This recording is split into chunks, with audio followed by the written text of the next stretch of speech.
Hello hello, welcome back to my YouTube channel. मेरा नाम है सागर और आज हम लोग डिसाइड कर लेंगे कि सर बोर्ड एग्जाम्स में हमें 95 प्लस चाहिए ही चाहिए। अब ऐसा है कि सर सबसे मेजर प्रॉब्लम आज तक ये रहा है कि हम लोग जब भी कोई वीडियो देखना शुरू करते हैं हमें लगता है ये वीडियो कितने पार्ट्स का होगा, कितना सारा वीडियो देखना होगा, कितना सारा नोट्स बनाना होगा और कितना पढ़ना पड़ेगा। तो मेरे पास आप लोगों के लिए एक सॉलिड सॉल्यूशन है।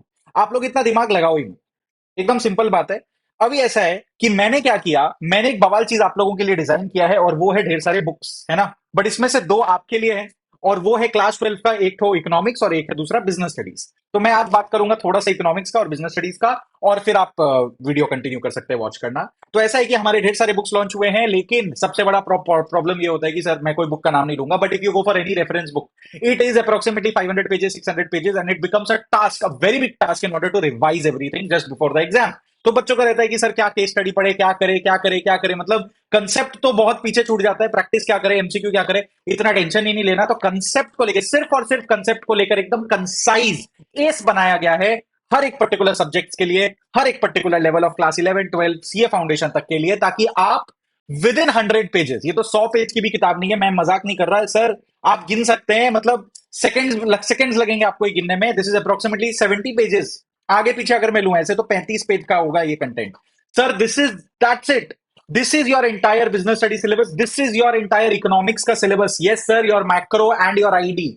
तो क्लास 12 के जो भी बोर्ड के बच्चे वीडियो देख रहे हैं, this is it, like this is it, that's it. लेकिन हाँ, ये नोट्स बनाया गया है बहुत शिद्दत के साथ, हर एक टॉपिक के साथ, और ये पूरा का पूरा डिजाइन किया गया आपके सीबीएसई के करिकुलम के हिसाब से। यानी कि आप फर्स्ट पेज में, the first thing that I have given is the CBSE curriculum itself, which means ये जो बुक है ये आपके लेटेस्ट पैटर्न के हिसाब से, लेटेस्ट सिलेबस के हिसाब से, लेटेस्ट सब टॉपिक्स के हिसाब से बनाया गया है। इसमें कोई पोर्शन छोड़ा नहीं गया है। बहुत ही कलरफुल, बहुत ही स्वादिष्ट बुक है सर। इसको आप पढ़ेंगे तो आपको मजा आ जाएगा। Everything is in concise and this is definitely a book you can go through the night before your exam. सारे कंसेप्ट इसमें कवर्ड है, कुछ मिसिंग नहीं है। और सबसे बड़ी बात, यूट्यूब पे जो भी वीडियोस आ रहे हैं इसी बुक के रिलेशन में आ रहे हैं, यानी कि ये बुक को हम लोग रिवाइज कर रहे हैं पूरी डिटेल में। और ये सारी वीडियोस, मतलब अगर आप ये बुक परचेज करते हैं जो भी लिंक दिया हुआ है उससे, और बहुत ही थ्रो अवे प्राइस पर है, क्योंकि मेहनत बहुत लगा है, कॉस्टिंग भी है, ऐसा बात नहीं है। और तुम लोग नहीं बनाओगे यार पैसे वाले तो कैसे चलेगा। तो whatever। तो अभी ऐसा है कि सर ये हमारा वीडियो है, ये हमारा बुक है, और जितने भी वीडियोस है हमारे इस पर्टिकुलर बुक्स पर ही बेस्ड रहेंगे, कोई और रेफरेंस बुक से नहीं पढ़ाएंगे। अगर कुछ एक सम्स हुए या कुछ कंसेप्ट हुए, कंसेप्ट तो खैर सब सारे इसमें कवर्ड है, कुछ सम्स हुए, न्यूमेरिकल्स हुए, जो बच्चे आगे पूछते हैं सर ये बुक से ये है, वो हम सॉल्व करते हैं सर। और वो हम उसके लिए दूसरे बुक्स का रेफरेंस लेते हैं। That is also helpful to you also. And this is the book that you will be referring to. This book is available at a very good price, I think so.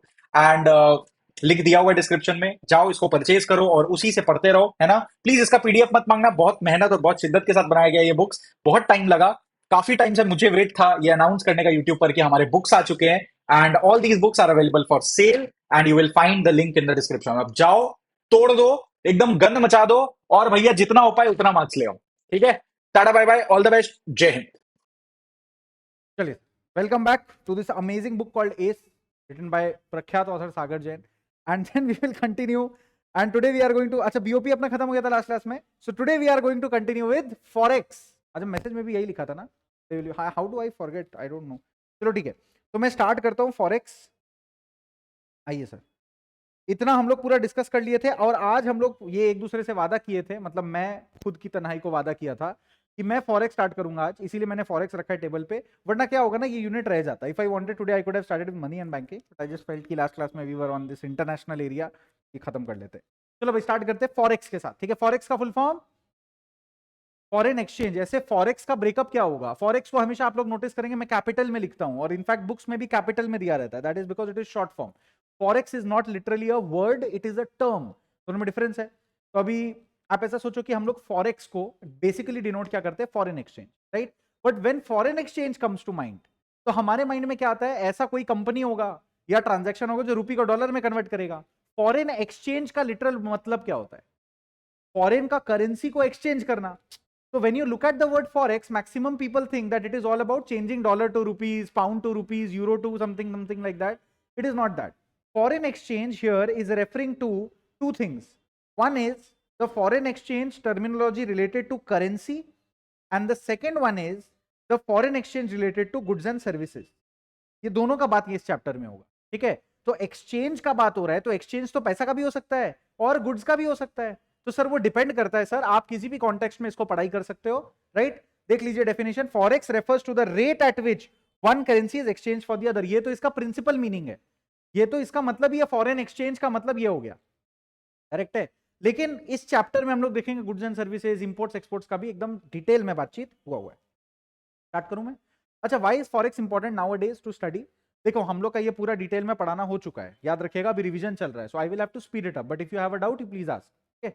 May be मुझे 500 चीज एक साथ याद नहीं आ रहा, लेकिन आप जब मेरे पूछेंगे ना तो फिर अपने लोग को भी याद आ जाएगा कि अरे ये भी बोलना था, समझ आ गया। Otherwise I will assume you know, और you are just sleepy and then you'll go home and realise oh I don't know. चलो ठीक है, तो आते हैं फॉरेक्स पे सर। अच्छा, फॉरेक्स में मल्टीपल टाइप्स दिया हुआ है, अब देखो एक एक करके पहले समझना पड़ेगा। Why we need forex nowadays is because India बहुत सारा, मतलब एन नंबर ऑफ प्रोडक्ट्स है, रादर हर रोज ऐसा शायद हंड्रेड्स ऑफ प्रोडक्ट्स होगा जो वो नया इंपोर्ट करता है या एक्सपोर्ट करता है।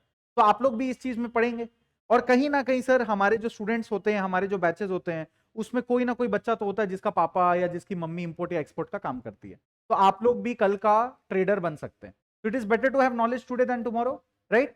And obviously foreign exchange is something which was something to be studied by me because YouTube से पैसा आता था। हाँ, अब तो अजीब ही हो गया YouTube, बट पहले YouTube से पैसा आता था तो बहुत क्यूरियोसिटी होता था, how does this work, right? Because all we knew is foreign remittance आएगा। YouTube तो इंडिया में कोई ब्रांच नहीं था उस टाइम, तो इंडिया में हम लोग को पैसा कैसे भेजेगा? डॉलर में, सही है। और तो इंपोर्ट हो रहा है, तो मेरे को HDFC बैंक को जाकर, ICICI बैंक को जाकर समझाना पड़ता था कि ये इंपोर्ट एक्सपोर्ट का फिलोसॉफी क्या है, तुम थोड़ा ठंड में मर लो, तो इंपोर्ट एक्सपोर्ट का फिलोसॉफी क्या है या फिर कैसे होगा। तो I had to literally sign, show them the signed agreements with YouTube, which digitally वो लोग साइन करवाएगा तुमसे वंस यू आर मोनेटाइजिंग, ये वो करके। ये सब करने के बाद मेरा क्वेश्चन एक ही होता था, यार ये $100 मतलब कितना, सही है अभी ना। लेकिन अपने लोग जब शुरू किए थे तब 65 था, 65 67 उस टाइम आता था शुरू, और फिर धीरे धीरे हम लोग देखे वो 75 76 हो गया। तो एक टाइम पे $100 भेजा, आया 5,900। हम बोले यार 65 के हिसाब से 6500 होता है। तो फिर बैंक बोला नहीं, हम लोग अपना चार्जेस है वो कटेगा, तो 500 प्लस GST काट लिया।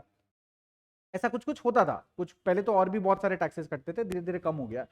But foreign exchange is getting day by day very popular. मैंने उस दिन आप लोगों को BOP पढ़ाते टाइम भी वो amazon.us का वेबसाइट खोल के दिखाया था, right? So if you can go to any website, shop for anything in dollar, rupee, pound, euro, whatever you want, and the goods will be imported to your destination if possible, correct है। But आपको याद रखना है ये foreign exchange determine कैसे होता है, right? जैसे गोल्ड का रेट कैसे डिटरमाइन होता है, ये भी तो सोचने वाली चीज है। अच्छा, हम लोग एक चीज, मैं आपको बस 2-3 चीजें बोलूंगा जो डेली फ्लक्चुएट होता है और उसका प्राइसेस हम लोग मूव करते हुए बचपन से देख रहे हैं। पहला तो हम लोग सबसे वॉलेटाइल क्या देखते हैं?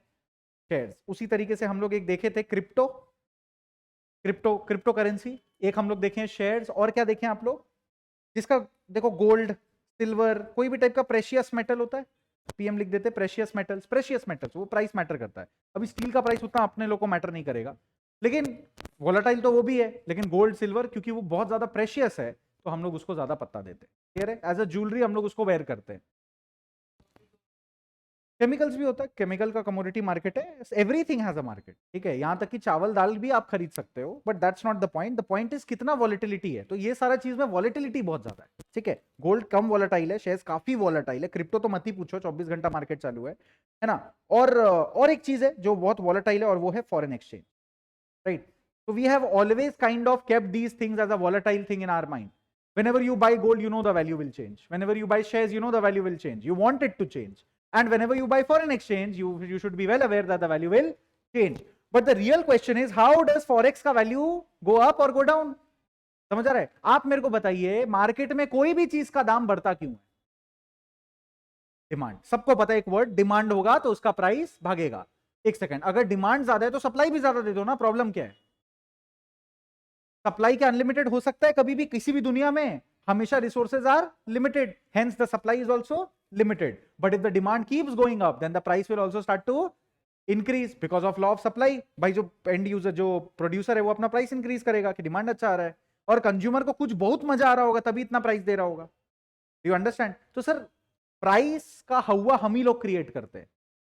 आज अगर सारा पब्लिक मिलकर डिसाइड कर लेगा कि सोना का डिमांड होगा ही नहीं, इंडिया को सोना नहीं चाहिए, हमें ज्वेलरी नहीं पहनना, किस सब बंद, तो आप अपने आप देखेंगे गोल्ड का प्राइस जमीन पे आ गया। समझ आ रहा है आपको? क्योंकि सर डिमांड ही खत्म हो गया। You understand? So demand keeps the product alive. There are products which go dead. ऐसे बहुत सारे प्रोडक्ट, जैसे वो एक तो वो आया था स्पिनर, फिजेट स्पिनर। तो आपको याद है वो कितना हाई प्राइस में भी बिकता था? 500, 600, 1000 का भी लोग खरीदा हुआ है। मेरे सामने स्टार मार्क में गया, 1500 रुपए का फिजेट स्पिनर खरीदा एक बच्चा। लेकिन अभी हम देख रहे हैं कि वो है 2 पीस पड़ा हुआ है कहीं पे साइड में, कोई पूछ भी नहीं रहा। ट्रेंड बेस्ड प्रोडक्ट था। You understand? वो लोग भी वैसा ही मैन्युफैक्चरिंग किया और अभी सब बेकार है। अभी चोरी भी हो जाएगा तो nobody cares. You understand? So, sir, what we are concerned about, what we should care about is things and how they are kept alive. And what keeps things alive is demand. समझ आ गया? तो foreign exchange का भी demand है और उसका supply है। Hence, there is a market. Demand और supply creates the market. How do we call something a market? Share market, foreign exchange market, crypto market. Market क्या होता है? Market is a place where buyers and sellers meet. मतलब कोई बेच रहा है और कोई खरीद रहा है। तो सर वैसे ही फॉरेन एक्सचेंज का भी प्राइसिंग डिटरमाइन होता है। अब किसी किसी दिन सप्लाई ज्यादा है, डिमांड कम है, तो प्राइस नीचे चला जाएगा, और डिमांड ज्यादा है, सप्लाई कम है, तो प्राइस ऊपर चला जाएगा। बड़ा सिंपल है ये। क्लियर है? आइए सर आगे स्टडी करते हैं। अब क्वेश्चन आता है sir, before I get into the details of how price is determined और how it changes which is there in our syllabus, the real question arises, is there a system that we need to follow? Right? हम लोग India को गाली देना शुरू करते नहीं है बचपन से, न्यूज चैनल देख देख के, अरे पप्पा इंडिया का कुछ नहीं हो रहा, पप्पा इंडिया का कुछ नहीं हो रहा। ठीक है, कोई भी देश का वैसे तो कुछ भी नहीं हो रहा। वैसे तो यूएस भी कंप्लेन करता रहता है, हमारा कुछ नहीं हो रहा, हमारा कुछ नहीं हो रहा, हमारा एजुकेशन बेकार है, हमारा ये बेकार है। गाली तो कोई भी दे सकता है। वो लोग बोलते हैं हमारे पास स्टैनफोर्ड है, तो हमारे पास भी आईआईएम है। बेस्ट ऑफ द थिंग्स तो हमारे पास भी है, एवरेज खराब सबका है। You understand? लेकिन आप एक चीज देखो, हम लोग जब बात करते हैं यूएस का इन जनरल, राइट, तो हम लोग ये देखते हैं यूएस को हम लोग अपने आप को बहुत छोटा नहीं समझते, क्योंकि हम लोग देखते हैं भाई वो कब से फ्री है, वो कब से इंडिपेंडेंट है, वो नेशन कब से अपना हिसाब से कैपिटलिज्म में है। और हम लोग फिर अपने आप को बोलते हैं हम लोग तो अभी अभी 75 ईयर्स ओल्ड, हम लोग का दादाजी भी उससे बुढ़ा है ना। हम लोग के घर में मेरी दादी आई हुई है यार, वो 85 की है। तो 85 ईयर ओल्ड दादी माँ, वो तो इंडिपेंडेंस के पहले की हो गई। वो खुद इंडिपेंडेंस देखी है, फील की है, प्राइम मिनिस्टर का सिस्टम, कॉन्स्टिट्यूशन ऑफ इंडिया उनके सामने आया है। ये सोच के लगता है भाई साहब इंडिया तो था ही नहीं मैप पे जब वो आई थी। समझ में आ गया? तब तो अनडिवाइडेड इंडिया था Bharat.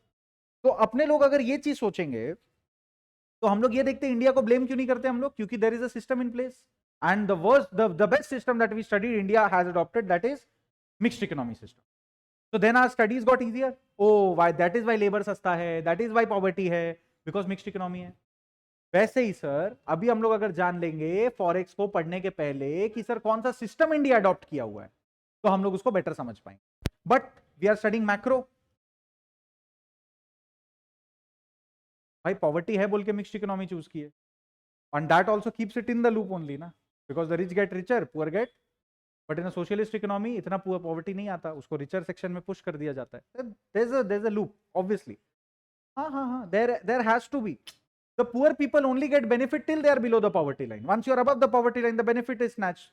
Again, you are below the poverty line. You have to understand this. They don't help you to get above it. They help you to survive in it. There's a difference. You understand? तो बहुत गंदा difference है वो। तुमको mid day meal मिल रहा है, तुमको ये मिल रहा है, क्यों? क्योंकि तुम गरीब का बच्चा है। अब जिस दिन वो गरीब का बच्चा अमीर बनेगा, तुम्हारा एजुकेशन का खर्चा अब खर्चा वाले में कन्वर्ट हो जाएगा, तो बोलेगा भैया फिर से गरीब हो गए, तो बोलता फिर से आ जा school. So this keeps on going, and this is the problem with India. Stuck in a loop. Relationship toxic. Then it breaks, then it's happy. ठीक है? It will happen, but yes, it will take time. तो अब आते हैं हम लोग types of ईआरएस में। ईआरएस short में बोलते हैं, फुल फॉर्म क्या बोलो? Exchange rate system. Oh my God, 2 लोग हैं तो प्लीज चलो। ईआरएस, चलिए फिक्स्ड एक्सचेंज रेट सिस्टम में आते हैं, उसके बाद फ्लेक्सिबल लिखा है और उसके बाद मिक्स्ड या मैनेज लिखा हुआ है। ठीक है, ध्यान से देखेंगे हम लोग। Kind of capitalism, socialism, mixed, but not on the same note at all, पूरा डिफरेंट चीज है। सबसे पहला क्या बोला हुआ है, बोलो? Fixed exchange rate system. अब देखो इसको मैं एक्सप्लेन करूंगा, या तो एकदम टेक्स्ट बुक लैंग्वेज में करूं, या तो मैं थोड़ा लॉजिक बता दूं। ठीक है, तो थोड़ा थोड़ा लॉजिक समझते हैं। चलो, ये चूहा है, माउस। ये माउस है, जेब्रॉनिक्स कंपनी का है, वायरलेस है, 2.4 गीगाहर्ट्ज है, डीपीआई नहीं चेंज कर सकते। अच्छा कर सकते हैं, डीपी का बटन है। खरीदोगी? नहीं। फ्री में दे दूं तो? 10 रुपए में दे दूं तो? 50 में दे दूं तो? 40 में दे दूं तो? 30? 30 यार, 25, 20, 10 रुपया में चाहिए। क्यों लग रहा है 10 रुपया दे रही है? इसको यूटिलिटी ही नहीं है। समझ आ रहा है? इसीलिए बोल रही है हाँ 10 रुपया का तो होगा ही, कुछ नहीं होगा, रखा भी रहेगा तो 10 रुपया में मेरा लॉस नहीं है। करेक्ट है। तेरे को देगा 50 रुपया, चलेगा, 50 में तो ले लेगा, बेच नहीं रहा, not on the table, but मैं प्राइस लगाने का कोशिश कर रहा हूँ कि भाई 50 में तो ले ही लेगा। तुम ये भी नहीं पूछेगा उम्र कितना है, तेरे को पता है ये 500 का चीज तो होगा, 400 का तो होगा ही होगा, वायरलेस है भाई, तार निकला हुआ रहता, बोलता 10 रुपया भी नहीं देंगे, लेकिन तार नहीं है, चल रहा है, ठीक है दे दो। Are you understanding where I am going with this? I am trying to create a price for a product which was not for sale, and now suddenly it is for sale because there is one supplier and there are 2-3 buyers. Try to understand. अब buyer का market भी create होना शुरू होगा और supplier का भी, सही है। अब मैंने तुम्हारे साथ फाइनलाइज किया 90 रुपीज, जैसे ही मैं फाइनलाइज करने जा रहा हूं यहां से जोगिंदर भैया घुसे, बोलते हम बेच रहे हैं अपना चूहा 85 में। तुम बोलेगा दिखाइए, तुम देखिएगा प्रोडक्ट सेम है, 85 में लेने को रेडी होगा, हम बोलेगा सुनो सुनो सुनो 80। तो आप बताइए the suppliers are budging, buyer is having a strong point because demand नहीं है, एक ही जन कर रहा है। लेकिन अगर धीरे धीरे तुम लोग सबको ही डिमांड करने लगेगा तो हम लोग सबको ही सबको सप्लाई करना शुरू कर देगा। ताजुब का चीज है, आप फल खरीदने जाओ, फूल खरीदने जाओ, चिकन खरीदने जाओ, पनीर खरीदने जाओ, कदम कदम पे दुकान है, सबका सेल भी हो रहा है और कस्टमर खरीद भी रहे हैं और सबका प्राइस अलग भी है। क्रेजी चीज है यार, सबका प्राइस सेम नहीं है। कैसे सेम है? पनीर एक दुकान का दूसरे दुकान का फर्क नहीं है, क्यों? बिल्कुल नहीं, बिल्कुल नहीं। चिकन का भाव क्यों सेम होगा?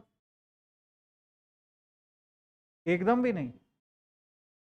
हाँ क्यों? अगर मेरा एक के साथ सेटिंग है, हम उसको पहले ही बोल दिया 190 में देगा, तो सेटिंग ही तो होता है नेगोशिएशन, क्यों नहीं होगा? You understand? तुम जाए, हाँ वो बोल सकता है पैकेज गुड्स का प्राइस सेम है, बट उसमें भी सुबह सुबह ब्लिंकिट ऑफर दे देगा तुमको, स्विगी ऑफर दे देगा, सबका दुकान चल रहा है, सारे कस्टमर खा भी रहे हैं, अलग अलग प्राइस भी दे रहे हैं सेम प्रोडक्ट के लिए। You understand? तो सोचो कितना स्कैटर्ड है ये पूरा चीज। आज तुम जाओ अपना चिकन का दुकान वहां खोल लो, आज से हम चिकन बेचेंगे, सही है, 15 साल से देख रहे हैं कैसे चिकन को फाड़ के अलग करना है, हम भी अब चिकन पॉप करेंगे, सही है। तो आप भी खड़े हो गए, अब चिकन करना शुरू कर दिया, इनिशियल डिस्काउंट लगाए 10 रुपीज पर केजी, तो 220 हम 210 में देंगे, चलने लगेगा दुकान। समझ रहे हो आप? चलो मैं थोड़ा सा यहां पर ड्रिफ्ट किया, लेकिन just to tell you that you can create market for any product anywhere if you find a customer. समझ आ गया? हाईवे का टोल नाका पे I have seen people selling airports,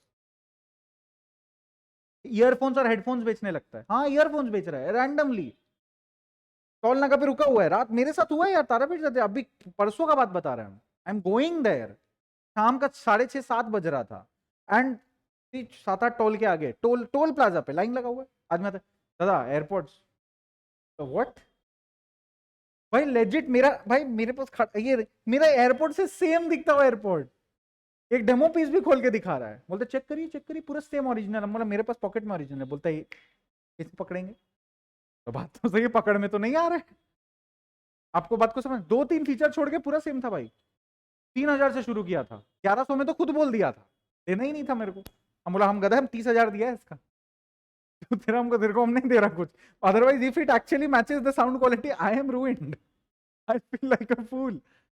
समझ रहे? बट आप समझे बात को, मार्केट कहीं भी बनाया जा सकता है, प्राइस दोनों आदमी आपस में डिसाइड करेगा, क्लियर है? अब सर फॉरेक्स का भी प्राइस जो है वो हमेशा डिमांड और सप्लाई डिसाइड करेगा। Now if it is completely left on the people giving the demand and supply to decide the price, it will be known as flexible exchange rate। तो अगर पूरा फ्री मार्केट है, मतलब government कुछ नहीं बोल रहा, तुम्हारे ऊपर छोड़ दिया, पूरा देश के ऊपर छोड़ दिया, देश के नागरिकों पे छोड़ दिया, बेटा तुम लोग जो मन है करो, जो भी प्राइस तुम लोग को बढ़ाना है बढ़ाओ, जो भी प्राइस है घटाना है घटाओ, अपने हिसाब से डिमांड सप्लाई करो, कौन सा सिस्टम होगा ये? फ्लेक्सिबल एक्सचेंज रेट सिस्टम, और इसका और एक नाम है फ्लोटिंग एक्सचेंज रेट सिस्टम, ठीक है? ऐसे हम लोग इसको हमेशा फिक्स्ड ही बुलाएंगे, सॉरी फ्लेक्सिबल ही बुलाएंगे, क्लियर है एकदम? इसको हम लोग बोलेगा फ्लेक्सिबल ईआरएस या flexible exchange rate system, where there is no control और intervention of the government and whatever the demand and supply is will fix the ultimate rate, clear है? अब बोलो इसमें वोलेटिलिटी और डर है कि नहीं है? क्या डर है? डर क्यों लग रहा है? नहीं नहीं नहीं नहीं नहीं, देखो मैं तुमको एक चीज बता रहा हूं, once you grow up you will somehow feel that you have power and the power is decision making power, If I tell you to go home, you can walk, you can take an auto, you can take a bus. You have 50 rupees in your pocket. You make a choice. That is a very cheap choice. Very cheap choice. 10 rupees, 5 rupees ka choice. But what if you have 50,000 rupees and you were to travel by train or aeroplane or bus and you had a very long way to go? Then you will have what power? Decision making power. Now you will be scared that I am going to spend this entire money on wrong decisions. Do you understand? What will happen? You might end up spending the entire 50,000 rupees and not even reaching the destination. Or maybe I will reach the destination but not make it back here.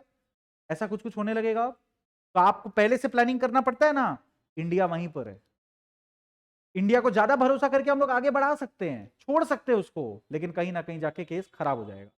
और इसीलिए हमारा government कौन सा system follow करता है? Fixed exchange rate system. ठीक है, but हम लोग फिक्स्ड में हैं भी नहीं. मैं सही सही बता दूं तो हम लोग मैनेज फ्लोटिंग में. ठीक है, बिकॉज हमारा बहुत एवोल्यूशन हो गया है. बट शुरुआत कैसे हुआ था? फिक्स से.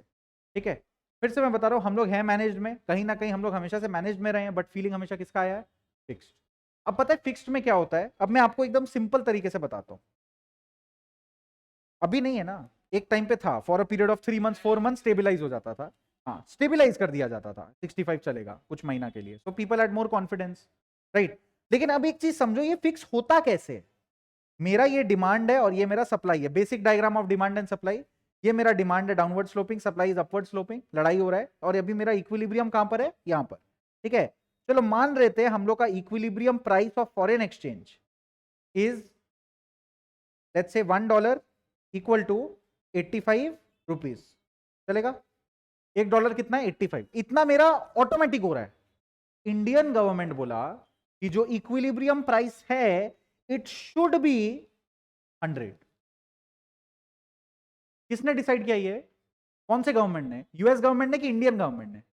इंडियन गवर्नमेंट क्या बोला कि हम लोग को $1 क्या प्राइस पे ठीक लगेगा? अभी ₹100. For whatsoever reason you should not carry. और लेकिन सर इतना सस्ता होना चाहिए, ये वो छोड़. ये बता, $1 का प्राइस अभी इंडियन गवर्नमेंट सपोजिटली कितना बोल रहा होना चाहिए? 100. और इंडियन गवर्नमेंट के पास रिसोर्सेज है टू मेक इट 100. क्लियर है?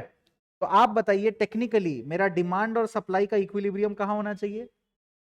कहीं यहां पर. Technically our government wants it to happen here. Yes और नो? ताकि मेरा इक्विलिब्रियम प्राइस यहां रहे. But is it happening here? It is happening here. तो क्वेश्चन है, ये गैप कैसे ब्रिज करे यार? यहां पर क्या प्रॉब्लम है बोलो?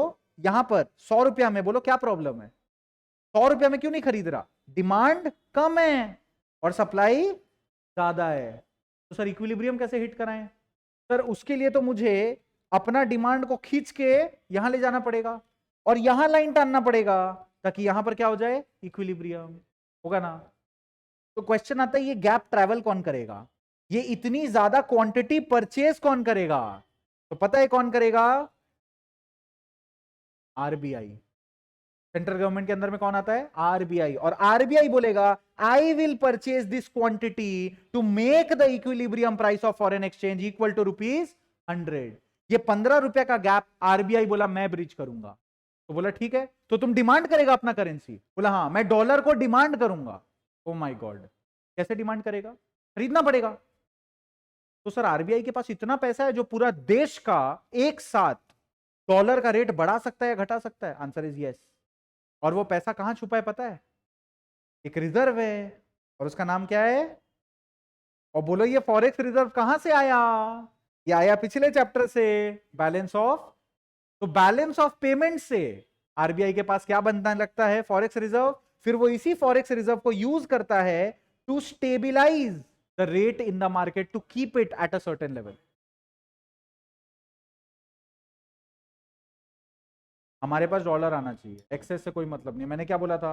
हम याद है तुमको? हम रुपीज भी भेज सकते हैं, उसको डॉलर भी भेज सकते हैं. I made a choice to send rupees, तो आई हैव डॉलर रिटेन. तो आपके ऊपर है.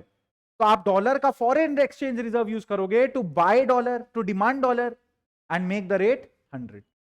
अभी समझ आ गया? Similarly if the government wants to fix the rate at 60, then what will it do?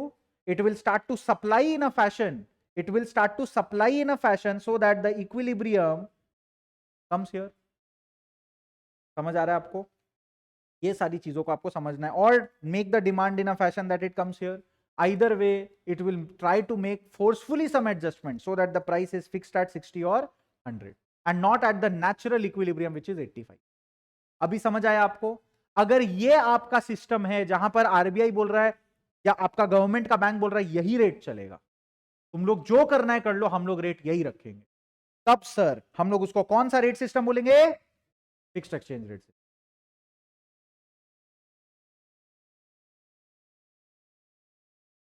भाई BOP, RBI has dollars because the country owes them money. तो यूएस गवर्नमेंट डॉलर भिजवाया होगा जब ट्रांजैक्शन हुआ होगा एक्सपोर्ट इंपोर्ट का. तो अब आप जितना डॉलर या जितना पाउंड अपने पास रख के उनको कन्विंस कर सकते हो दैट मैं रुपीज में पेमेंट भिजवाऊंगा तो आपका भलाई होगा, instead of giving the dollar back the more the reserve you have. You are US, I am India. You owe me money. You sent me $500 million in dollar. Fine. कितना भेजा?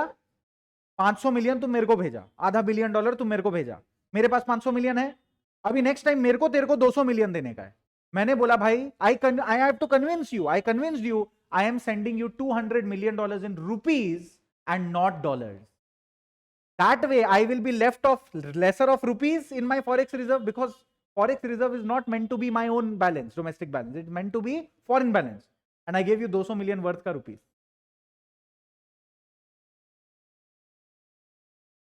सबका है, सारी कंट्रीज के पास ऑलमोस्ट सबका है, किसी किसी कंट्रीज के पास शायद नहीं होगा कुछ जिसके साथ ट्रेड होता ही नहीं है. तो फिर हम लोग उल्टा रूट लगाते हैं, तो तुम वो दे दो उसको, उससे हम ले लेंगे. समझ आ गया? चाइना को बोल दिया एक काम कर, तो ऑस्ट्रेलिया को दे दे, ऑस्ट्रेलिया हम चले. इस तरीके का भी सेटलमेंट चलता है. ठीक है.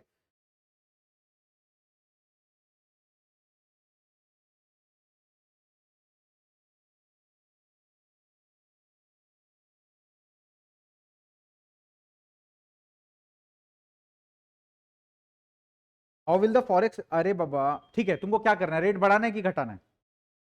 बढ़ाना है मतलब क्या? अपना करेंसी को वैल्यू ज्यादा देना है कि कम देना है? डी वैल्यू करना है, मतलब अपना अपना करेंसी का जो है वो इज्जत खराब करना है. अपना करेंसी का इज्जत खराब करना है तो $1 100 होने वाला है. करेक्ट है? तो हम लोग बोल दिए $100 होना चाहिए. करेक्ट है? in order to achieve this equilibrium which is currently here, RBI would need to buy higher quantity to hit this price. तो ये क्या करेगा? ये सर इस क्वांटिटी को मैच कराएगा. अब ये जितना भी $1 million हो या जितना भी रुपीज हो, ये क्या करेगा सर? क्वांटिटी क्या चीज का बढ़ रहा है? डिमांड का. तो उतना डिमांड करना पड़ेगा. तो डिमांड कैसे करेगा? खरीदेगा, वो डॉलर बाय करेगा. अब डॉलर बाय रुपीज में करेगा. हाँ, ये करेगा और क्या करेगा? तो उसके पास डॉलर आ जाएगा. अब डॉलर आ जाएगा तो नेक्स्ट टाइम उसको सेल कर सकता है इन ऑर्डर टू रीवैल्यू. इस तरीके से चलता है. But it is a very complicated transaction, hence not mentioned in your syllabus, otherwise we can spend a week on this. Right? But कुछ इस तरीके का आइडिया समझ आ गया? चलिए. हो सकता है वो लोग कुछ और डिमांड करे, हो सकता है वो लोग बोले कि आप पाउंड भिजवाओ. बहुत कॉम्प्लिकेटेड है ना. रुपीज क्यों? वो लोग बोलेगा तू पाउंड भेज, तेरे पास पाउंड है, you owe UK, UK owes you, you send us pound. So they want to have leverage over UK. So you have to settle that bargain. समझ आ गया? ये तो वही बात हो गई ना कि मेरे को इससे पैसा लेना है, इसको तेरे से पैसा लेना है, अब हिसाब हम लोग घुमा रहे हैं. And it is all open books, everybody knows. I तुम फोन हटाएगा कर रहे. तो इस तरीके से हम लोग ट्रांजैक्शंस को रोटेट कर सकते हैं. क्लियर है? चलो, फिक्स्ड एक्सचेंज रेट सिस्टम में हम लोग क्या बोल रहे हैं? $1 का रेट इज फिक्स्ड. फिर दिए नीचे देख रही है,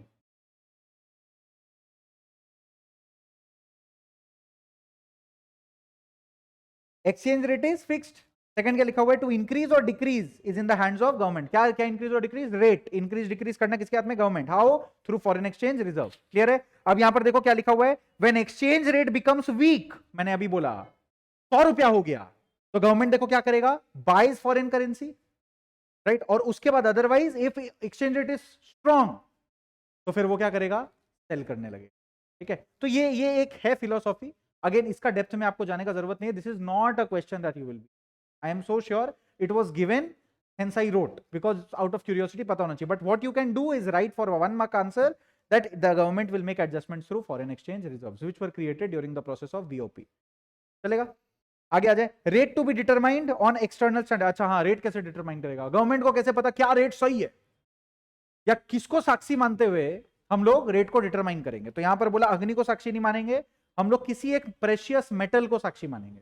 जैसे फॉर एग्जांपल हम लोग जिसमें डील करते हैं वो है गोल्ड स्टैंडर्ड. गोल्ड का rate is very important in India.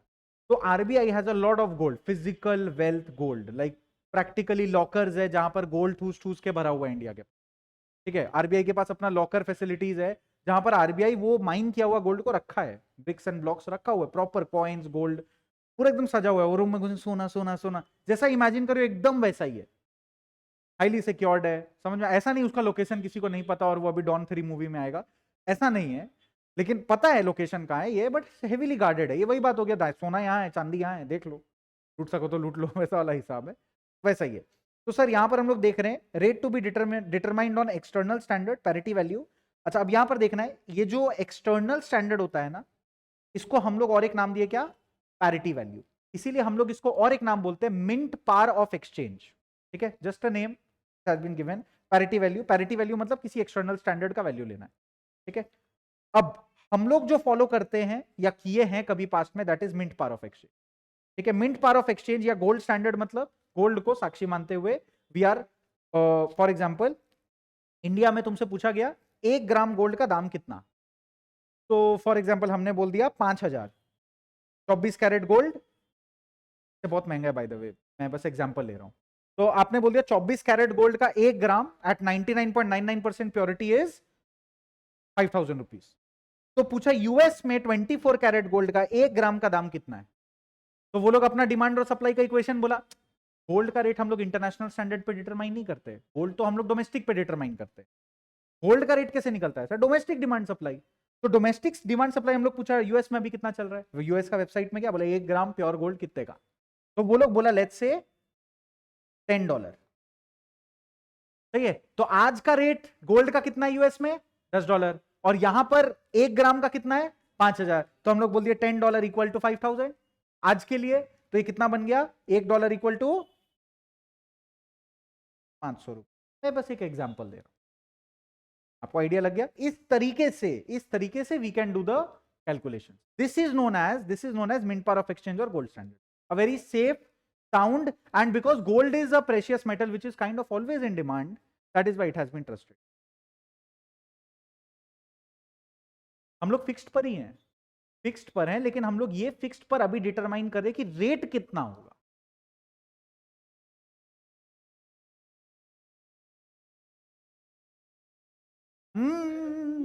हाँ, गोल्ड का डिमांड सप्लाई जो independent of foreign exchange.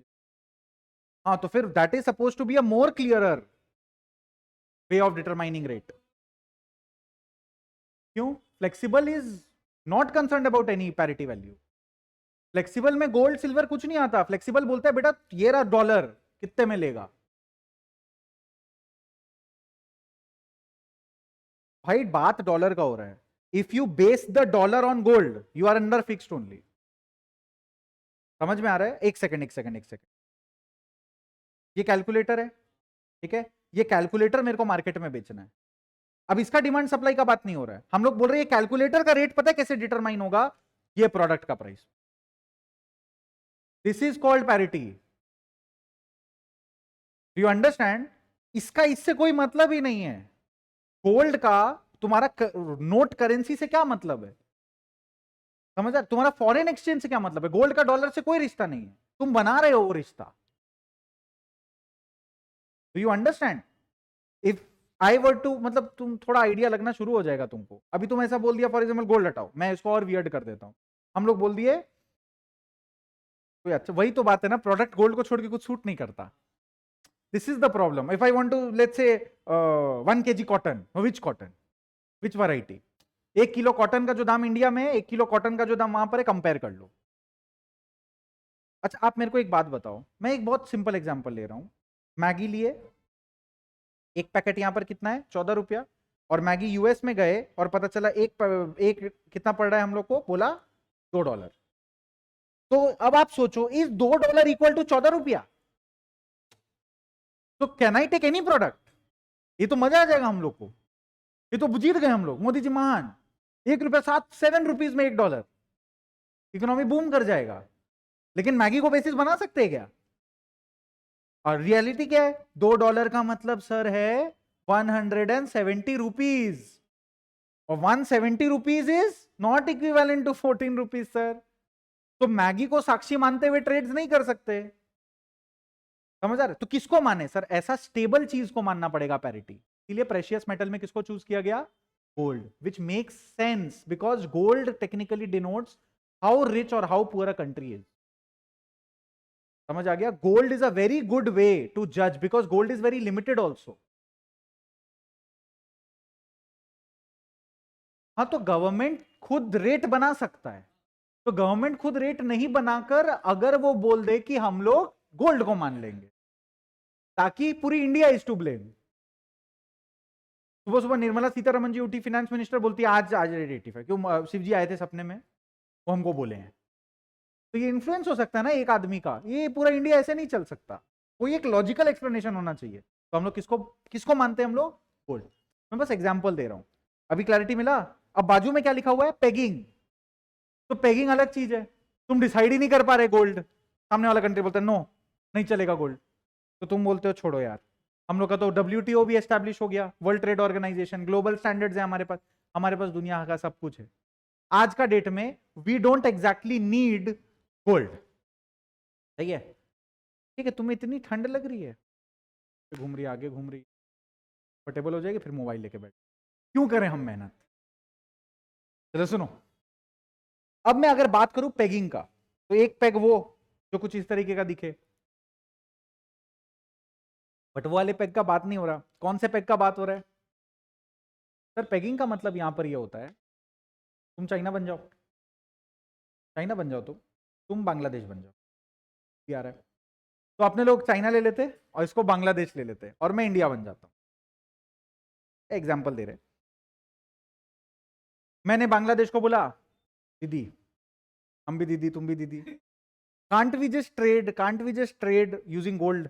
You are like no, हमारे पास इतना सोना ही नहीं है, हमारे पास इतना सोना ही नहीं है, एक्सचेंज रेट तो बहुत खराब आ रहा है हम लोग का, क्योंकि उनकी कंट्री के पास इतना सोना है ही नहीं, और हम लोग तो सोना को ही ट्रस्ट करेंगे।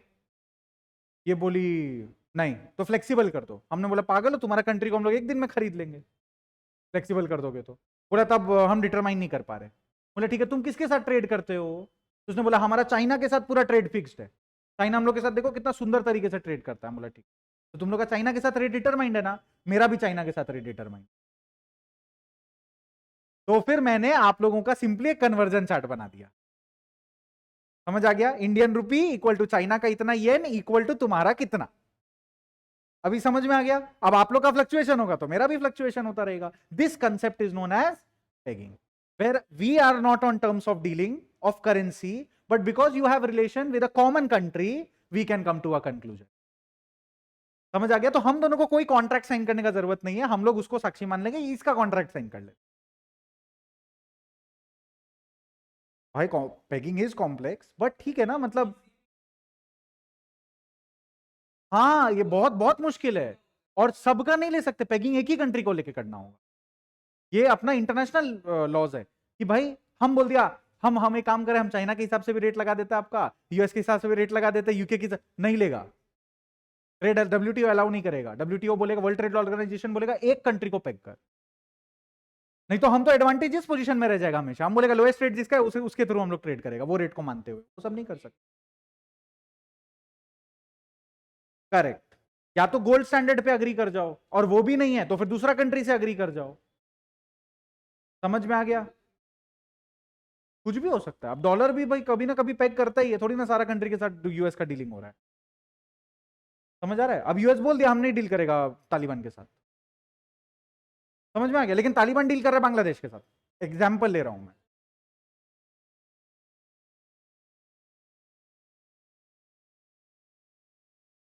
एक कंट्री का, तो they have to agree which one? Countries by default have flexible ERS. 1 second, एक कंट्री का फिक्स्ड है, दूसरा का फ्लेक्सिबल है, तो क्या होगा? फिक्स्ड वाले का माना जाएगा। अरे डॉलर का रेट मेंटेन करके रख रहा है ना आरबीआई, मैं बोल रहा हूं $1 इक्वल टू 100, वो थोड़ी बोल सकते $1 इक्वल टू 80। तो कर अपना फॉरेक्स खाली, बना 80, फाइट शुरू हो जाएगा। समझ आ रहा है आपको? अगर वो बोलेगा नहीं हम 80, हम लोग बोल रहे नहीं हम लोग 100, तो फाइट शुरू, दोनों एक दूसरे का फॉरेक्स खाली करते रहेंगे बट समझ आ रहा है? फिर वो दो गवर्नमेंटों को आपस में इक्विलिब्रियम रीच करना पड़ेगा कि भाई 90 पे डन करते हैं, नहीं तो हम लोग सब कंगाल हो जाएंगे। समझ आ रहा है? This is there obviously. Good question. अच्छा ये लिखा हुआ है फ्लेक्सिबल, ये तो ठीक है, पूरा demand supply, no government intervention, सब ठीक है, फॉरेक्स को ज्यादा हाथ नहीं लगाना है। और लास्ट में आ गया मैनेज फ्लोटिंग और डर्टी फ्लोटिंग। इसका मतलब क्या लिखा हुआ है? इसमें बोला है कि फिक्स्ड है, नो, फ्लेक्सिबल है, लेकिन ज्यादा बदमाशी करेगा तो पनिशमेंट। तो इसमें क्या हुआ सर, अगर सब कुछ आप पे छोड़ दिया हुआ है, अब अचानक से देखा that rupee is getting too much devalue और depreciating, sorry, if rupee is depreciating, depreciating मतलब अपना वैल्यू खोते जा रहा है, और ये कंटिन्यूअस ट्रेंड एनालिसिस करके आरबीआई बोला भाई ऐसे तो ₹200 पहुंच जाएगा $1। तो बोला भाई कुछ करना पड़ेगा, तो बोलता है 90 पार नहीं होना चाहिए। समझ आ रहा है? हाँ, सीलिंग 90 का कैप लगा देते हैं। कैप कैसे लगेगा? 90 पे हम लोग अपना फॉरेक्स यूज करना शुरू, और हम लोग वार्निंग इशू कर देंगे ऐसे इन जनरल, जनहित पे जारी, आरबीआई का वेबसाइट एंड ऑल पे कि प्लीज थोड़ा इंपोर्ट एक्सपोर्ट को ध्यान में रखो। और प्राइम मिनिस्टर जी को बोल देते थोड़ा प्लान बना देंगे डोमेस्टिक के लिए, मेक इन इंडिया। तो अब हम लोग का कर्टेल हो गया इंपोर्ट, एक्सपोर्ट उल्टा बढ़ने लगा। समझ आ गया? ये बोलते हैं लाइसेंस वाइसेंस हटाओ, पॉलिसी हटाओ, और जो लोग एक्सपोर्ट करता है सब पे जीएसटी उड़ा दो, किसी को जीएसटी देने की जरूरत नहीं। देख क्या स्पीड में एक्सपोर्ट बढ़ गया। समझ आ गया? कितना अच्छा हो जाएगा ना। सोचो मैं ये बैग को एक्सपोर्ट करना चाहता हूं, अभी क्या होता है, अभी मैं इसको इंपोर्ट, अभी मैं इसको बनाऊंगा या मैं इसको खरीदा, मैं इसको श्रीतमा से खरीदा और फिर तुमको यूएस में बेचूंगा, तो गवर्नमेंट बोल रहा है तुम इस पे जीएसटी दो, फिर उस पे जीएसटी लगाओ। हम बोला यार कैसे होगा जीएसटी, बहुत लफड़ा वाला काम है, डॉलर पे जीएसटी कैसे लगाए हम? समझ में आ रहा है? क्या बोले सामने वाला को? तो गवर्नमेंट क्या बोला, बोला तुम इस पे जो जीएसटी देगा वो तो तेरे को रिटर्न मिल ही जाएगा, उल्टा एक्सपोर्ट पे कोई जीएसटी। तो आई एम नाउ एनकरेज्ड।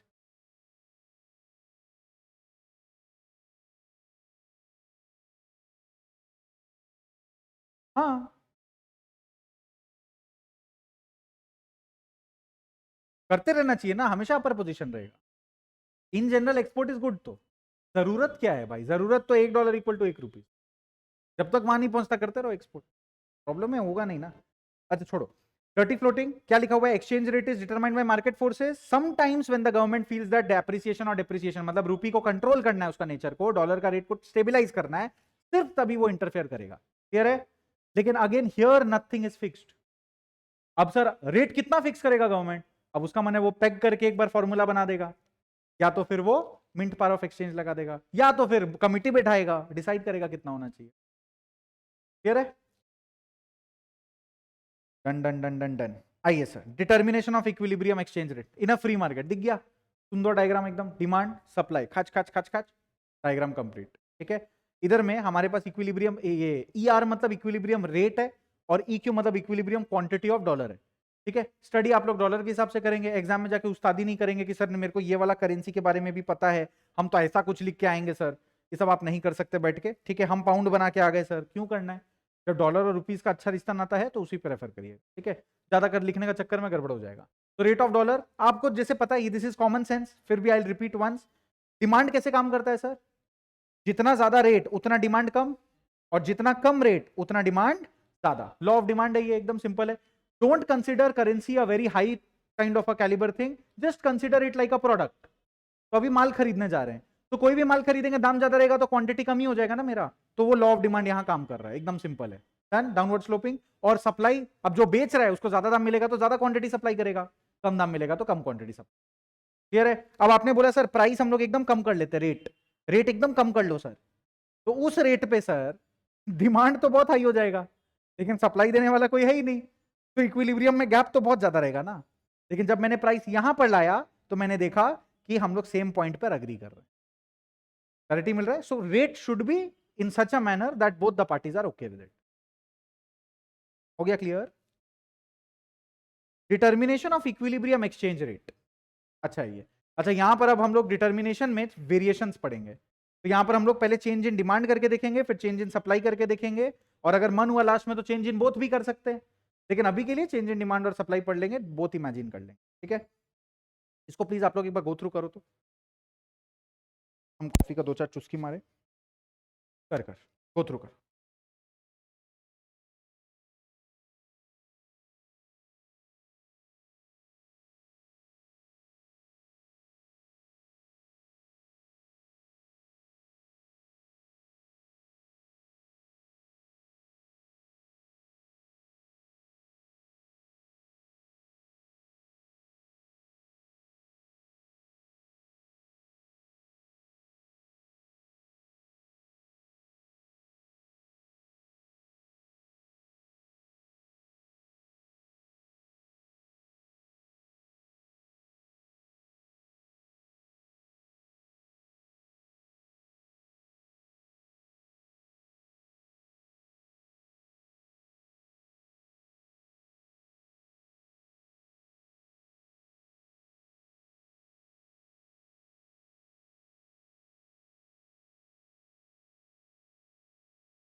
भाई रेट ऑफ डॉलर निकाला जा रहा है, डिमांड इज इंक्रीजिंग, तुम उल्टा क्यों पढ़ रहा है? ऊपर हेडिंग क्या लिखा है? Change in demand. I am studying the change in exchange rate due to change in demand. You are thinking it is change, उल्टा। तुम सोच रहे रेट बढ़ गया बोल के डिमांड बढ़ रहा है।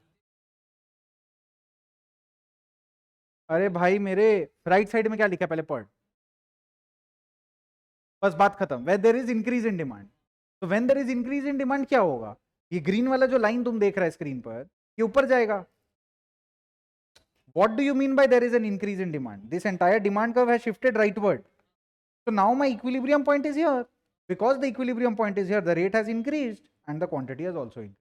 You are studying ulta. You are thinking this has increased, hence this has increased.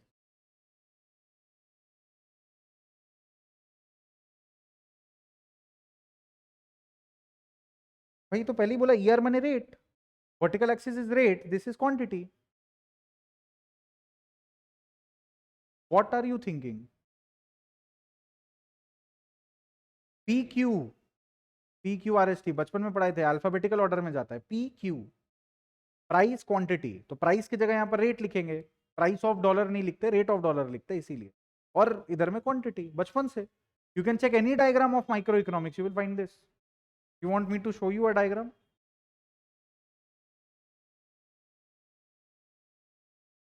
समझा?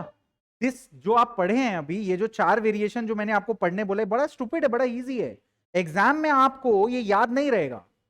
बड़ा तुम पढ़ाई से बहुत दूर हो गई हो भाई, बहुत कम है तुम्हारा कॉन्शियस स्पैन. डिमांड है, ये सप्लाई है. अभी तुमको एग्जाम में पूछा what will happen to the exchange rate if the supply decreases. तो सप्लाई कर्व कौन सा है? ऊपर जो जा रहा है. सप्लाई डिक्रीज कैसे होता है? डिक्रीज माने डी, डी माने लेफ्टवर्ड डिक्रीज. तो हम लोग यहां पे जाएंगे, तो यहां पर अब पहले इक्विलिब्रियम कहां था? यहां. पहले इक्विलिब्रियम यहां था, अब इक्विलिब्रियम कहां है? यहां. तो अब यहां पर क्या हो रहा है देख लो, मतलब समझ लो. तो हम लोग का इक्विलिब्रियम रेट इंक्रीज हो रहा है, लेकिन इक्विलिब्रियम क्वांटिटी डिक्रीज हो रहा है. समझ आ गया? तो this is how it will work. You will have to figure it out, you have to draw this and figure it out. Sir supply decrease, ये देखो सेम चीज हुआ, रेट डिक्रीज हो रहा है.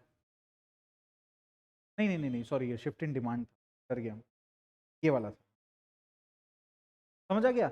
एग्जाम में ऐसा कोई कॉम्बिनेशन आप सर लर्न करके कैसे जाएंगे? चार डायग्राम लर्न नहीं करना है, बनाना है वहां पे लाइव.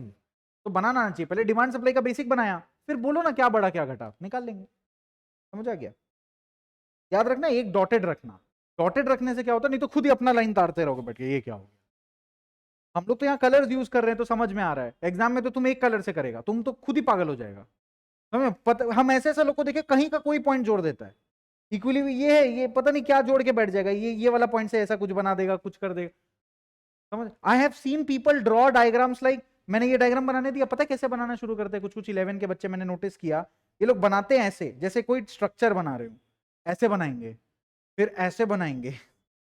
समझ आ रहा है? उसके बाद ये लोग ऐसे करेंगे. They are thinking they are drawing a biology का डायग्राम. कहीं से भी स्टार्ट कर लो, बस पहुंच जाना चाहिए विदाउट लिफ्टिंग द पेन. कुछ भी चल रहा है.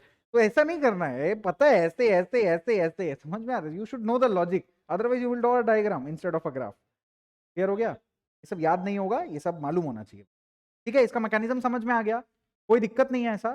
ठीक है sir, what are the merits of flexible exchange rate system? बड़ा इजी है sir. Flexible exchange rate system का मेरिट क्या होगा सर? पूरा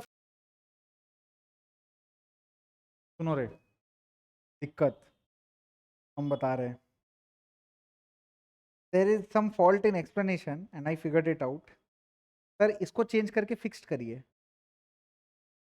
इसको भी चेंज करके फिक्स्ड करिए, समथिंग वाज ऑफ. और इसको चेंज करके फ्लेक्सिबल करिए.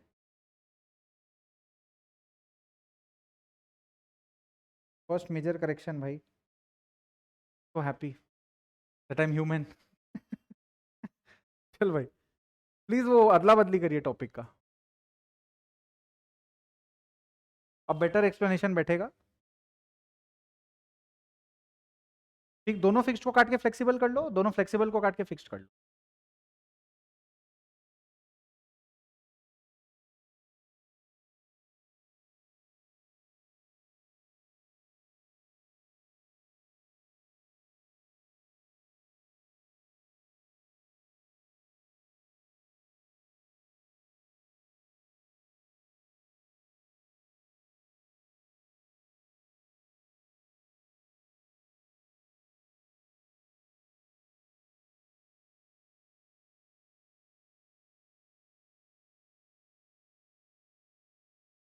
ठीक है, कर लिया? I will just restart with the explanation. Merits of fixed ERS, पहला पॉइंट क्या लिखा हुआ है? Stability in exchange rate. हाँ ठीक है, this explanation is just going to be much more smoother. पहला देखिए, स्टेबिलिटी इन ईआरएस बोले तो एक्सचेंज रेट बार बार स्लिप नहीं होगा, सेम रहेगा। इंटरनेशनल इन्वेस्टर का कॉन्फिडेंस रहेगा कि भैया, because if I am investing $10 million today at 80 rupees per dollar, then it is going to be equivalent to the same amount at least in the upcoming future. Next, international trade ज्यादा रहेगा because public का trust है कि भैया rate तो determined है। Next, prevent speculative activities. Why? Because fixed है, आप एक्सचेंज रेट पे गेम नहीं कर सकते। आप ये खरीदना बेचना, देखो स्पेक्युलेशन इज गुड। अच्छा बताइए, share market is speculation. Why do people like betting? You know, full of speculation, full of this rush, I may win, I may lose. तो वो स्पेक्युलेटिव एक्टिविटीज लोग करने लगते हैं एक कच्चे मार्केट में, और वो कच्चा मार्केट में भाई पूरा हरामी लोग उतर जाता है और आपका पूरा रुपये का धचिया उड़ा देता है। समझ आया? जैसे people, very intelligent people figure out way to do frauds, loopholes in the system, right? What it does is actually ruin lives with people's money which were actual money. उसके लिए it might be figures on a screen. For the person who is doing the fraud, उसके लिए क्या है? Figures on a screen. आपके साथ credit card scam हो गया, उसके लिए it's just figures on a screen. आ गया 2 लाख रुपया फ्रॉड हो गया, लेकिन तुम्हारा तो एक्चुअल पैसा है वो। समझ? He has nothing to lose, he has nothing, he is doing fraud, you will lose money. तो इस चक्कर में fixed exchange rate system benefit देता है। Coordination of macro economic policies, मतलब गवर्नमेंट अगर मैक्रो इकोनॉमिक, अच्छा गवर्नमेंट का पॉलिसी कितना साल के लिए बनता था पहले? 5 years। मालूम है 5 year प्लान पढ़े हैं? इसमें पढ़े हैं आईडी में 5 year प्लान पढ़े हैं। 2017 में लास्ट 5 year प्लान एंड हो गया, मोदी जी बोले हो गया खत्म, अब 5 year प्लान नहीं आएगा। तो 5 year प्लान अब नेक्स्ट हो सकता है, नेक्स्ट टाइम जो प्राइम मिनिस्टर है वो बना दे वापस से 5 year plan, it is possible. But जब 5 year प्लान बनता है 5 साल के लिए बनता है, अब 5 साल में कितना बार ईआरएस चेंज हो जाएगा? को स्टेबलाइज करने के लिए अगर हमारा गवर्नमेंट चेंज नहीं करने देगा ईआरएस को, फॉर एग्जांपल हमारा तो चेंज होता ही है rate, but what if it never changed, then you could make long term plans in macro economy. Next, demerits, huge foreign exchange reserve required. अब ठीक बैठ रहा है कि भैया फॉरेक्स का पैसा चाहिए टू स्टेबलाइज, मतलब ये वन टाइम रिक्वायरमेंट है लेकिन चाहिए। नेक्स्ट क्या लिखा है? Difficulty in fixing the exchange rate. हाँ, गोल्ड का रेट भी फ्लक्चुएट कर रहा है। जैसे इंडिया, कैलकाटा में गोल्ड का रेट बहुत फ्लक्चुएट। आपको पता है हर स्टेट का गोल्ड का रेट अलग है? यस। तो वेस्ट बंगाल में अलग मिलेगा आपको, आप चेक करोगे महाराष्ट्र में गोल्ड का रेट अलग है। बहुत वास्ट डिफरेंस नहीं है, लेकिन 50-100 रुपया पर ग्राम का फर्क आता है। तो 50-100 रुपया पर ग्राम का फर्क, राइट, इट इज देयर। तो the system here in domestic is also not perfect. ऐसा तो नहीं है गोल्ड का एक ही रेट चल रहा है पूरा इंडिया में। जब अपना स्टेट में बेटा तुम डिसाइड नहीं कर पा रहे हो रेट कितना फिक्स होना चाहिए, तुम कैसे बोल दे रहे हो gold is a perfect measure for global trade? समझ? तो यूएस में भी ऐसा प्रॉब्लम हो ही सकता है। I am just saying, United states of America है, वो भी तो स्टेट ही है, वहां पर भी गोल्ड का रेट वेरी कर ही सकता है। समझ आ गया? तो हाउ इज इट परफेक्ट? यहाँ का कौन सा स्टेट इक्वल टू वहां का कौन सा state? Exchange rate are not perfectly fixed, इसका मतलब क्या होता है? अच्छा, आप बोल तो दिए फिक्स 100 रुपया पे, फिर आरबीआई 15 दिन बाद बोलता है भाई 95 ठीक है, फिर खुद बोलता है 105 ठीक है। तो even though they call it fixed, RBI itself will keep changing the rate, so it is not exactly fixed. Merits of flexible ERS, simple है। अच्छा, मेंटेन्स इक्विलिब्रियम लेवल, जो लोगों को चाहिए उन्हें मिल जाता है। No need for huge foreign exchange reserve, बोले तो गवर्नमेंट का कोई रिस्पॉन्सिबिलिटी नहीं है टू मैनेज इट, तो तुम लोग को जो करना है करो। Optimum utilisation of resources, because people feel like उनके मन के हिसाब से डिमांड सप्लाई हो रहा है, तो वेस्टेज नहीं हो रहा है। नेक्स्ट क्या लिखा हुआ है? इनस्टेबिलिटी इन एक्सचेंज रेट, डिमेरिट है। अच्छा, आज सुबह ट्रेड की 110 में, कल रेट पड़ गया 102, दिल भी टूट रहा है और दिल भी जुड़ रहा है एक एक टाइम पे। बहुत बार ऐसा होता है, पेमेंट करते टाइम महंगा हो गया और पेमेंट आते टाइम सस्ता हो गया, और इक्वेशन बिगड़ गया आपका। You understand what I am trying to say? आपने बोला था 110 में लेंगे 120 में बेचेंगे, अब जब खरीदे तो 110 पड़ा, लेकिन जब बेचने का 105 हो गया तो लॉस हो गया, right? Next point, speculative activities लगा रहेगा कंटिन्यूअसली, एंड इन्फ्लेशनरी सिचुएशन। इसका मतलब क्या होता है? डेप्रिसिएशन अगर हो गया तो क्या होगा?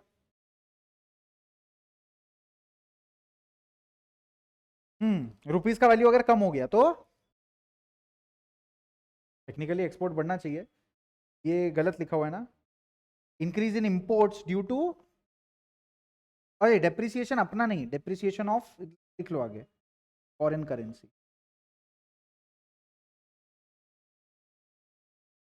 डेप्रिसिएशन डिवैल्यूएशन तो पूरा उल्टा कंसेप्ट। डेप्रिसिएशन और डिवैल्यूएशन में डिफरेंस, डिवैल्यूएशन डेप्रिसिएशन का इफेक्ट सेम है लेकिन कॉज अलग है। डेप्रिसिएशन ऑटोमेटिक होता है, डिवैल्यूएशन आरबीआई जानबूझ के करता है। समझ में आ गया? दोनों का इफेक्ट सेम है, इफेक्ट बोले तो उसका रेपरकशन सेम होगा, लेकिन आरबीआई जो जानबूझ के करे दैट इज एप्रिसिएशन, और अगर गवर्नमेंट वो जानबूझ के कर रहा है दैट इज रीवैल्यू। अभी पड़ेगा, अभी जस्ट नीचे पड़ा है।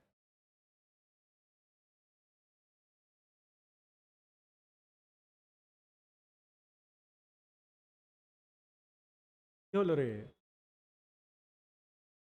तो देख के हमको नींद आ जाएगा। होता है ना, मतलब एक ट्रैवल पे जाते हो तो होता है ना, ड्राइवर के साथ एक आदमी होता है, उसको बोलता है मत सोना तुम, वो सो जाएगा तो ड्राइवर को नींद आएगा। तुम वही है पैसेंजर, ये ड्राइवर सुला दे। एक्सीडेंट हो गया, दोनों आंख बंद करके ऊपर, आंख खुला सीधा नीचे देख रहे क्या हो गया ये। चलो भाई लिख लिया। अच्छा, इंपोर्ट बढ़ेगा। अच्छा, फॉरेन करेंसी अगर डेप्रिशिएट हो गया तब इन्फ्लेशनरी प्रेशर आ जाएगा, राइट? क्या होगा? आप इंपोर्ट ज्यादा करते रहेंगे बैठ के, मजा आएगा आपको। अगर फॉरेन करेंसी डेप्रिशिएट हो गया इस चक्कर में, मतलब थोड़ा सा भी अच्छा सिचुएशन होता है ना, तो इंडिया पागल हो जाता है, लगता है ऐसा दिन कभी नहीं आएगा। अच्छे दिन आ गए मोदी जी। ऐसा हो गया, इंडिया का रेट फॉर एग्जाम्पल अभी 83 है, मैं बस एग्जाम्पल ले रहा हूँ, 25 पे आ गया। अब इंडिया को खुद ही लगेगा इससे बेटर अपने कर ही नहीं सकते, तो क्या करने लगेंगे हम लोग? इंपोर्ट। भाई सब सस्ता लग रहा है, डॉलर सस्ता लग रहा है, घूम के आते, फॉरेन का ट्रिप मार लेते, इससे सस्ता कभी नहीं होगा। अरे भाई तुम फिर ये सब हरकत करेगा तो वापस 83 हो जाएगा। समझ में आ रहा है? तो ऐसा नहीं सोचना चाहिए, ये इंडिया का प्रॉब्लम है। और यही होता है जब जब हम लोग को लगता है अब I can't do better than this. आप जिम गए, आप 10 किलो कम कर लिए, सपना एब्स बनाने का था, लेकिन आप 10 किलो कम किया, बोला बस ये अब जिम छोड़ दो, परफेक्ट बॉडी पे आ गए हम। अपने आप को आपने क्या किया? मिस एस्टिमेट कर दिया। फिर दिखते ही दिखते दिखते दिखते दिखते बलून जैसा हो गए। क्या हुआ? बोलेंगे फिर जाना पड़ेगा। You benchmark yourself at 75। That is the problem with India and with any other country. विश्वास ही नहीं होता ना। जैसे शेयर मार्केट में प्राइस जब बहुत अच्छा होने लगता है ना, लोग क्या बोलते हैं? इससे ज्यादा नहीं बढ़ सकता, बेच। उसी टाइम क्या होता है? डाउनवर्ड प्रेशर आने लगता है। उसी टाइम लगता है क्या हो गया ये अचानक से, अभी तो बढ़ने वाला था। चलो next, depreciation appreciation, let's do. What is depreciation appreciation? बोलो बोलो बोलो बोलो। बड़ा सिंपल कंसेप्ट है। वाह वाह वाह वाह वाह। Depreciation is not in its classical sense what we are talking about here. हाँ, नेचुरली तो हम लोग का करेंसी डेप्रिशिएट ही करता है। मतलब नेचुरली अगर छोड़ दिया जाए तो सर नेचुरली यूएस एप्रिशिएट क्यों करता है? डिमांड ज्यादा है उसका, एकदम परफेक्ट है भाई, ये नहीं घूम सकता, जैकेट पहन गया। तो आप तुमको नहीं लग रहा ठंडा?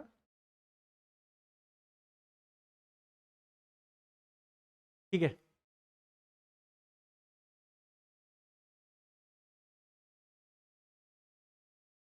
कोई बात नहीं, हटा यार, ऐसी वीडियो बीच में गड़बड़ हो गया।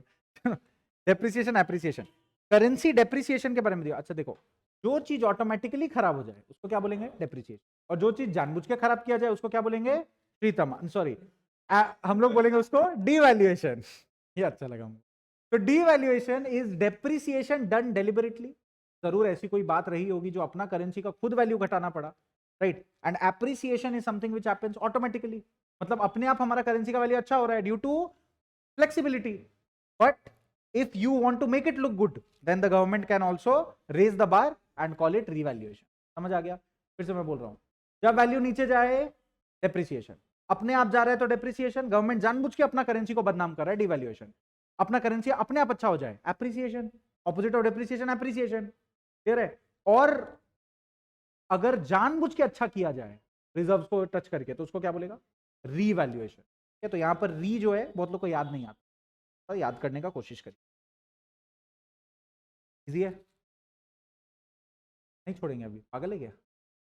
अभी क्या, अभी तो 941 ही हुआ है। मेरा आईपैड में तो 941 ही बजा रहता है हमेशा। अच्छा एक बात बता, आईपैड नया आया है, ठीक है, तिगुना दाम था इसका, इसमें भी 941 बजा हुआ है। ये क्या है मेरा? I take this off. सुनो सुनो सुनो सुनो, I just take this off, fine. जैसे ये कनेक्टर लगाते हैं, सारा आईपैड में एक साथ टाइम 941 हो जाता है। ये कैसा मैसेज है गॉड का? मतलब तब फिर अब ये गवर्नमेंट का सिनानी है, और भगवान का भी, कि हम लोग को 941 तक बैठना है। आज एक 11 का बच्चा को एकदम शब्दों से हर्ट किया, बहुत अच्छा लगा। एक बच्चा आया था, वो कोई आंसर दिया और वो राइट हो गया, पहली बार जिंदगी में राइट आंसर दिया। एवरीवन बोले भाई क्या आंसर दिया है एंड एवरी। फिर हम उसको एक ही चीज बोला कि एक बंद घड़ी भी दिन में 2 बार सही टाइम दिखाती है।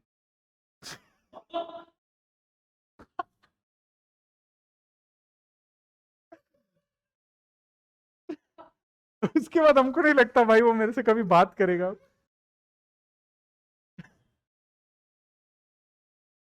Oh my God. जो आंसर करेक्ट दिया everyone was like I wanted to appreciate him, he got so much love and appreciation, I got jealous. तू रुक, मैं तेरे को नीचा दिखाता अभी। तो भाई reason for demand of forex, but ऐसा था भी, मतलब वो ऐसा तुक्का मारा ना, इट वाज लाइक एबीसीडी में से गलती से बी बोल दिया और वो राइट हो गया, काइंड ऑफ लाइक दैट। तो reason for demand of forex, अच्छा सुनो, क्यों किसी चीज को डिमांड करे? For example, why do you think there is a demand for this app called Bumble? बोलो। अगर कोई 3 रीजन बोले कि why is there a dating app का रिक्वायरमेंट और why is it even working, तो फंडिंग मिल रहा हो, इंटरनेशनल कंपनी है, क्वेश्चन है डिमांड क्यों हुआ उस चीज? लोग सोशलाइज नहीं कर पाते, और लोग नहीं, सर्कल नहीं है, यही ठीक लग रहा है, स्ट्रेट फॉरवर्ड बताना है कि शादी करनी है तो भी शादी.com। तो सब चीजों का एक डिमांड फिक्स है, उसका अपना रीजन है। तो फॉरेक्स क्यों कोई डिमांड करेगा? इंपोर्ट करने के लिए। इंपोर्ट करेंगे तो फॉरेक्स का डिमांड चाहिए। अब ये क्या बात हो गई सर, व्हाट बदतमीजी। मैंने पहले बोला था, जब हम लोग इंपोर्ट करते हैं तो हम लोग पेमेंट किस में करते हैं? डॉलर में। हमारे अकाउंट से कटता रुपीज है, लेकिन RBI will owe dollars to US government. तो इंपोर्ट करने से हमारा फॉरेक्स में, फॉरेक्स का डिमांड बढ़ता है, हमारे लोगों को डॉलर चाहिए in order to buy foreign का गुड्स। अब समझ आ रहा है? वैसे ही वहां के लोगों को रुपीज चाहिए in order to buy Indian goods.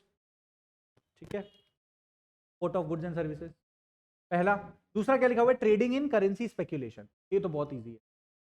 अपने लोग कोई चीज खरीद रहे जब सस्ता है, बंद कर दे बाबू, ओवर एक्टिंग, हम बंद कर देंगे, तुम रुको ना, मीटर चलाएंगे, जब तक पसीना नहीं आएगा। तुम्हें काम क्यों नहीं करती? तुम नीचे जाओ, सीढ़ी से उतरो और वापस एक बार ऊपर आओ, फिर वहां खड़ी रहेगी। चलो, trading in currency speculation. What is currency speculation? अच्छा एक सेकंड में दांत कांपना बंद हो गया। Temperature like just rose up 7 degree. Trading in currency speculation. What is currency speculation? पहले ही बोला, स्पेक्यूलेशन का मतलब प्राइस ऊपर जाएगा कि नीचे आएगा। तो सर हम लोग को अगर ऐसा लगता है कि करेंसी का जो प्राइस है वो घटने वाला है, तो हम लोग अभी क्या करेंगे? उसका डिमांड ज्यादा करेंगे। कैसे इसको बोले हम? डॉलर तुमको मिल रहा है 80 रुपीज में, अभी तुमको लग रहा है फ्यूचर में पता कितना होने वाला है? 100। तो तुम चाहते हो $1000 हम खरीद ले अभी, तो 80,000 रुपीज पड़ेगा, और बाद में जब 1 लाख हो जाएगा हम उसको बेच देंगे। तो इसीलिए अभी आपको डॉलर तो चाहिए होगा ना to buy tourism, we going abroad. If we go abroad तो क्या होगा? डॉलर चाहिए to spend. Next, unilateral transfer sent abroad, gift देना है तो डॉलर में भेजना होगा। Purchase of asset in foreign country, dollar चाहिए होगा। Repayment of interest on loan, loan लिया यूएस से, अब उनको इंटरेस्ट दे रहे तो भी डॉलर स्पेंड होगा। रीजन फॉर सप्लाई, इसका ठीक उल्टा, इंपोर्ट को क्या कर दिया? एक्सपोर्ट। ट्रेडिंग तो हम लोग ट्रेडिंग तो ऐसे ही लिख सकते हैं, क्योंकि ट्रेडिंग तो बोथ वेज होता है। टूरिज्म, अगर वो लोग घूमने आ गए तो लिखा होगा ना कहीं ना कहीं, नहीं लिखा होना चाहिए था। टूरिज्म मतलब दे विजिटिंग अस ना, आ जाएगा ये भी। वो लोग अगर फॉरेनर लोग आकर अगर यहाँ खर्चा करेगा, they need Indian rupees. Okay, तरीके से सप्लाई आप फिगर आउट कर सकते। यूनिलैटरल ट्रांसफर सेंट अब्रॉड, ये बन जाएगा रिसीव्ड फ्रॉम अब्रॉड, ये रहा। ग्रांट और डोनेशन, यूनिलैटरल ट्रांसफर। ठीक है, तो मतलब ऊपर का ठीक ऑपोजिट एक तरीके से आप ले सकते हो फॉर सप्लाई। ओके सर, यहां तक ही आप लोग का सिलेबस है according to CBSE board for forex. मैं यहां पर छोड़ दे रहा हूं। ठीक है, नेक्स्ट क्लास में I am going to continue with money and, चलो भाई, डेली बोलते हो, आता कोई नहीं, पूछता कोई नहीं।